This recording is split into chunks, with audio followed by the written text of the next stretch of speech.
Saudaraku yang kekasih, tema kita hari ini berbicara tentang latar belakang timbul adanya pertobatan. Pertobatan artinya perubahan, perpisahan, penghentian, atau kata lain daripada pertobatan itu seringkali kita mengenal dengan istilah bertobat. Bertobat artinya berhenti melakukan dosa, ingin berpisah dengan dunia yang disebut dunia dosa, ingin meninggalkan hidup dan tabiat lama yang pernah kita miliki dalam hidup kita, yang membuat kita untuk menjauh dari Tuhan. Bahkan bertobat artinya kita tidak mau untuk bersahabat lagi dengan dosa, tetapi kita hanya ingin fokus kembali kepada Tuhan, jalan-jalannya Tuhan, kembali kepada jalan kehendaknya Tuhan, dan mengikuti segala perintah-perintahnya yang bisa membuat Tuhan menjadi senang terhadap kehidupan kita. Saudara kekasih, pertobatan merupakan salah satu kehendak Tuhan yang sangat terpenting untuk terjadi di dalam kehidupan kita sebagai orang-orang yang sudah percaya kepada Tuhan maupun orang-orang yang belum percaya, tetapi atas kehendak Tuhan mereka juga akan ingin untuk mengalami apa itu pertobatan. Pertobatan merupakan standar hidup yang sangat Tuhan menanti daripada kehidupan orang-orang yang ingin percaya kepada Dia. Bahkan yang sudah percaya pun, pertobatan tetap menjadi salah satu standar hidup yang sangat Tuhan inginkan untuk terjadi dalam kehidupan kita sebagai orang-orang yang miliknya secara sah.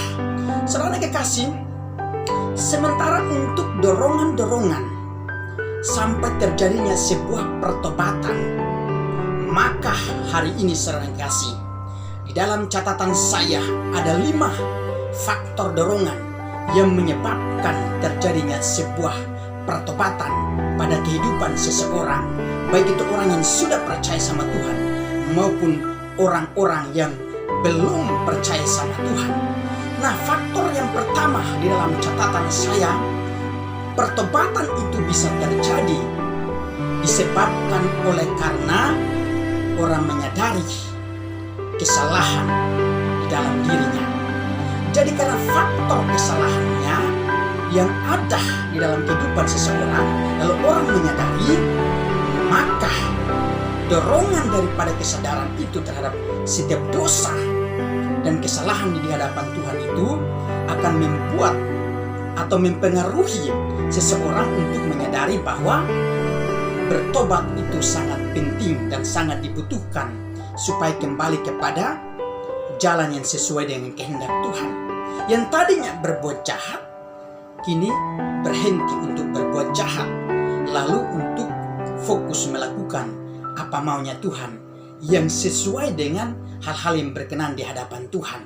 Saudara kekasih, untuk menjauhi sebuah segala kesalahan, maka ingat, ketika kita menghadirkan Tuhan dalam hidup kita, maka hadirat Tuhan itulah yang disebut sebagai salah satu bentuk baptisan daripada Tuhan.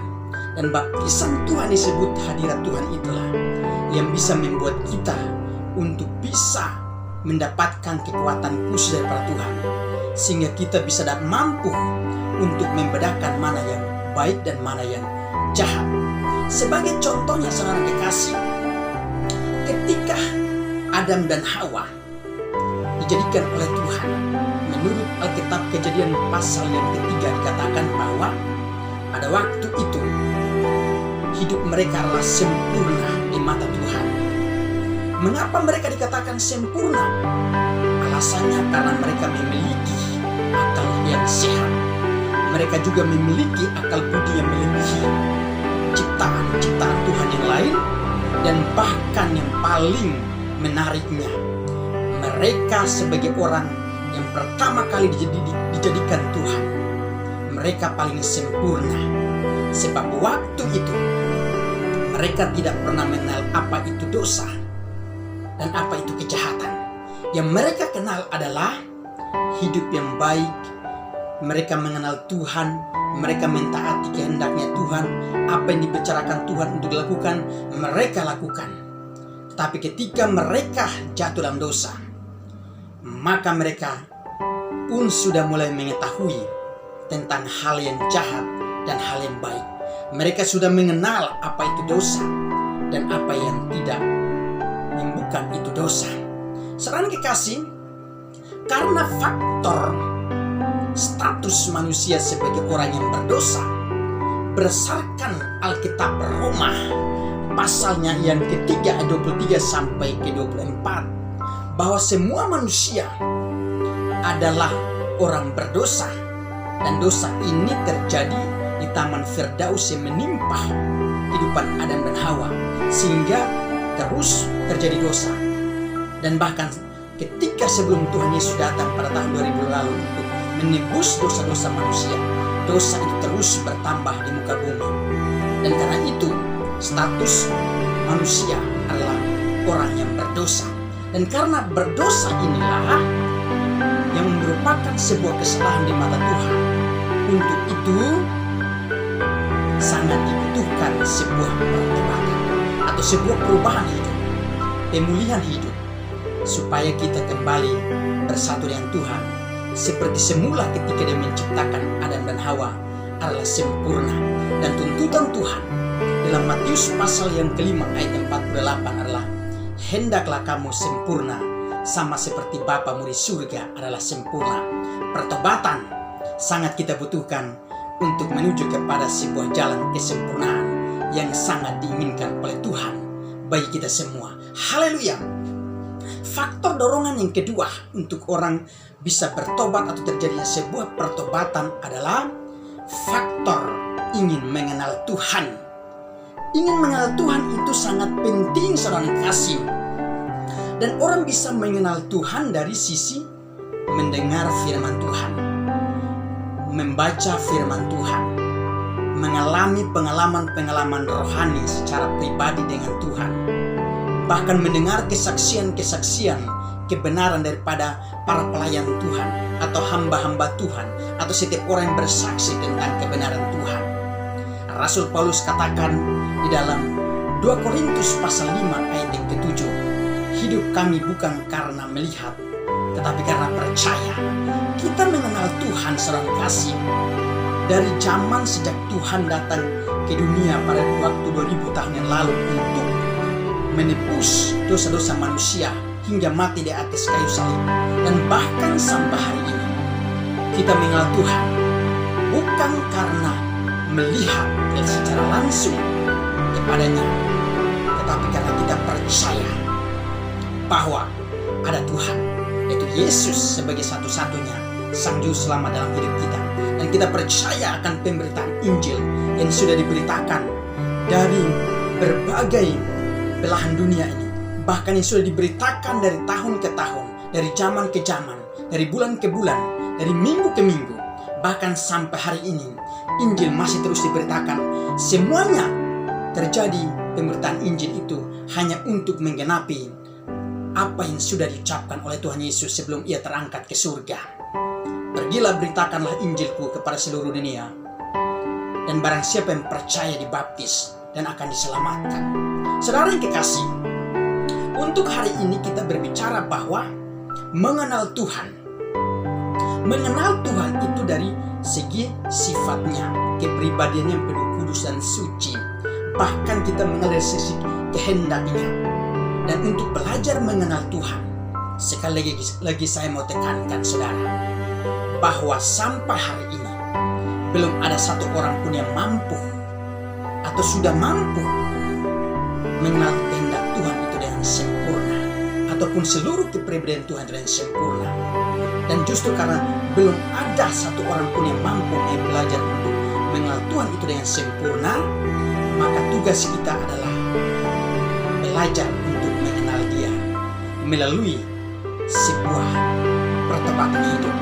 Pertobatan hidup akan terus menuntun kita kepada sebuah jalan yang menuju kepada kehendaknya Tuhan.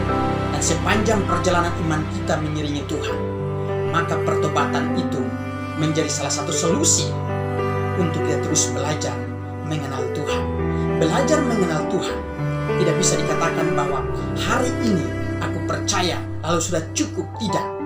Tetapi mengenal Tuhan berarti kita pun harus mengenal Tuhan sesuai dengan iman percaya kita dan ditopang oleh sebuah perubahan hidup yang menghasilkan buah-buah yang berkenan di hadapan Tuhan. Haleluya. Itu hal yang kedua. Hal yang ketiga, saudara, faktor dorongan untuk dapat terjadinya sebuah pertobatan adalah dimulai dari, saudara yang kekasih, panggilan Tuhan. Jadi panggilan Tuhan, saudara yang kasih, sangat penting untuk kita merespon dalam hidup kita. Dulunya, saudara yang kasih, ketika Adam dan Hawa sebelum jatuh dalam dosa, hidup mereka itu sangat dekat sama Tuhan. Berdasarkan catatan Alkitab Kejadian pasal yang ketiga. Tetapi setelah mereka jatuh dalam dosa, menariknya, saudara yang kasih, Tuhan yang paling pertama mencari mereka. Tuhan pun yang paling pertama memanggil mereka. Dan bahkan Tuhan juga yang paling pertama berbicara dengan mereka. Dan ingat, saudara, ketika Tuhan memanggil Adam dan Hawa, maka Adam dan Hawa menjadi takut karena telah melakukan sebuah kesalahan di mata Tuhan, melanggar perintah Tuhan dengan memakan buah yang dilarang oleh Tuhan untuk mereka memakannya. Saudara yang kekasih, ketika Adam dan Hawa walaupun sudah jatuh dalam dosa, tetapi kasih karunia Tuhan masih terus menyertai, sehingga Tuhan mencari, memanggil mereka. Tujuannya supaya mereka tetap tinggal di dalam rencana Tuhan. Mereka tetap terus bisa hidup di dalam panggilan Tuhan. Hidup ini merupakan salah satu panggilan Tuhan yang paling terbesar. Tujuannya, saudara kasih, panggilan itu ialah untuk melayani Tuhan, untuk bisa melakukan hal-hal yang baik, untuk bisa bertobat, berhenti berbuat dosa, membedakan mana itu yang baik dan mana itu yang jahat. Jadi tujuan Tuhan memanggil kita daripada kegelapan di dalam dosa dan memindahkan hidup kita kepada terang kebenarannya itu adalah satu, supaya kita bisa berhenti berbuat dosa. Memang tabiat hidup kita itu susah untuk berubah. Apapun menjadi keburukan kita, yang kita miliki sifat kita yang benar-benar menjadi buruk di hadapan Tuhan, sulit untuk kita melupakan atau melepaskan. Tetapi tugas kita sebagai orang-orang yang sudah dipanggil oleh Tuhan untuk hidup di dalam terangnya Tuhan adalah harus berjuang untuk merdeka daripada setiap kehidupan kita yang masih buruk di hadapan Tuhan, kelemahan-kelemahan kita dan perbuatan-perbuatan yang dosa yang benar-benar tidak berkenan di hadapan Tuhan. Salah satu tugas panggilan kita yang Tuhan sudah berikan kepada kita adalah melawan dosa kita sendiri. Dan ketika kita melawan dengan kekuatan Tuhan, maka yang terjadi sebuah pertobatan dalam hidup kita atau perubahan dan pemulihan itu tidak hanya sebatas yang kita katakan bahwa setelah kita melakukan tata cara baptisan di gereja dengan baik secara selam maupun dengan secara percik, lalu kita katakan bahwa saya sudah diselamatkan. Oh tidak. Tetapi mengerjakan perjuangan keselamatan kita sangat membutuhkan baptisan Tuhan yang sebenarnya.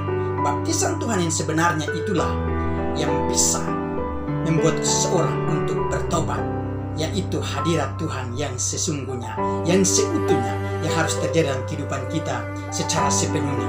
Yohanes Pembaptis menyatakan bahwa aku membaptis kamu dengan air sebagai tanda pertobatan. Ada tanda saja. Tetapi yang datang kemudian daripada Yohanes Pembaptis, baptisannya lebih berkuasa, yang bisa mengubah hidup seseorang. Karakter buruk seseorang bisa berubah menjadi baik. Dia adalah Yesus yang punya baptisan, itu hadirat yang sangat berkuasa. berkuasa, dan itu yang mampu untuk mengubah kita. Ingat, panggilan kita adalah untuk bekerjasama dengan Tuhan, untuk terjadi perubahan pertobatan secara total dalam hidup kita dengan Tuhan. Haleluya. Itu hal yang ketiga. Hal yang keempat, dorongan untuk terjadinya sebuah pertobatan disebabkan karena ingin beribadah kepada Tuhan. Roma pasal yang ke-12 ayat 1 dan 2. Ibadah yang berkenan di hadapan Tuhan, ibadah yang hidup, ibadah yang kudus daripada orang-orang benarnya Tuhan. Bahkan orang-orang yang tidak percaya kepada Tuhan, lalu ketika percaya kepada Tuhan, mereka juga harus perlu tahu bahwa ibadah dan ingin ibadah kepada Tuhan, maka tugas kita adalah memberi ibadah yang sejati. Ibadah yang sejati adalah ibadah yang hidup, yang kudus, yang berkenan kepada Tuhan. Dan ibadah yang kudus dan semua dan berkenan dan yang hidup dan kudus itu adalah hidup kita ini seutuhnya. Seluruh tubuh kita, seluruh jiwa kita, roh kita harus berikan kepada Tuhan. Haleluya. Untuk itu hari ini saya pesankan kepada saudara sekalian, ketika ingin untuk beribadah sungguh-sungguh dengan Tuhan, maka periksalah hidupmu. Pertobatan itu merupakan solusi untuk kita bisa memberikan sebuah persembahan hidup kita yang harum, yang berkenan di hadapan Tuhan. Bukan ibadah yang bercacat. Sebab ibadah yang bercacat itu salah satu cirinya adalah hari ini memuji, menyebut nama Tuhan, memuliakan nama Tuhan, tetapi kemudian kembali melakukan dosa lagi. Artinya bahwa saat ini di tempat ibadah bisa memuji, membesarkan nama Tuhan, tetapi kemudian tetap melakukan dosa. Itu adalah ibadah yang cacat di hadapan Tuhan. Ibadah yang berkenan di hadapan Tuhan adalah benar-benar kita ingin untuk tidak suka melakukan dosa lagi. Kita mau berhenti, bahkan kita mau ingin bertobat dengan sungguh-sungguh. Haleluya. Serahkanlah hidupmu kepada Tuhan selagi masih ada waktu. Sebab waktu ini adalah waktu yang tepat untuk kita menjadi miliknya Tuhan secara sempurna dengan cara bertobat. Itu hal yang keempat, saudara kekasih. Hal yang kelima, dorongan daripada hal yang kelima untuk bisa terjadinya sebuah pertobatan atau terjadinya perubahan di dalam hidup, semuanya didorong atau dimotivasi dengan satu hal, yaitu hal yang kelima adalah supaya mempersiapkan diri menyambut kedatangan Tuhan yang kedua kalinya. Matius pasal 3 ayat 2 ayat ke-8 dan Matius pasal 4 ayat 17. Yohanes Pembaptis ketika tampil pada tahun 2000 yang lalu di Sungai Yordan, ia berkata bahwa bertobatlah sebab kerajaan surga sudah dekat. Demikian pemberitaan Tuhan Yesus atau pelayan Tuhan Yesus pada awal memulai pelayanannya. Kalimat pertama yang dia ucapkan adalah bertobatlah sebab kerajaan surga sudah dekat. Ini artinya apa? Waktu yang sekarang kita alami adalah kesempatan yang Tuhan berikan untuk kita bertobat. Dan kesempatan ini merupakan sebuah anugerah untuk kita bisa memberikan hidup kita seutuhnya kepada Tuhan. Dan waktu inilah kasih karunia yang harus kita pergunakan untuk hidup dalam kekudusan, dan bukan untuk hidup di dalam keberadaan kita yang penuh dengan dosa itu. Saudara yang kekasih, kesempatan yang sekarang yang masih ada sebelum kerajaan Tuhan itu datang, maka kita harus mempersiapkan jalan bagi Tuhan. Jalannya apa? Kebenaran Tuhan kita harus beritakan. Kita melayani Tuhan. Bahkan kita bisa membedakan mana itu hal yang jahat dan mana itu hal yang baik. Dan apa yang jahat kita jauhkan, yang baik kita miliki dalam kehidupan kita, supaya Tuhan tetap melihat lalu menilai bahwa semuanya itu baik di hadapan Dia. Saudara kekasih, berbicara soal kedatangan atau kerajaannya Tuhan untuk yang kedua kalinya, yang kita siap untuk menyambut, maka ingatlah, persiapan kita dari tahun ke tahun kita belum tahu kapan itu Tuhan akan datang dan kerajaannya akan tiba bagi kita. untuk kita bisa mendiaminya. Tetapi ingat, sekalipun kita belum tahu waktunya kapan, hanya Tuhan sendiri tahu.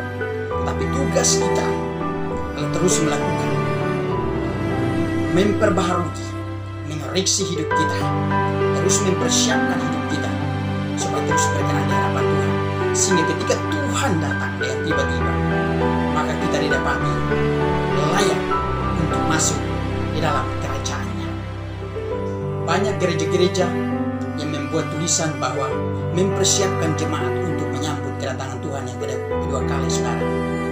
Semua yang terbaik, tetapi di dalam setiap persiapan itu benar-benar kita persiapkan dengan hati yang tulus dan ikhlas, sehingga tujuannya adalah untuk kita bisa sama-sama masuk di dalam kerajaan Tuhan. Di dalam nama Yesus, kiranya materi hari ini bisa menjadi berkat untuk kita sekalian. Haleluya. Amin. Haleluya.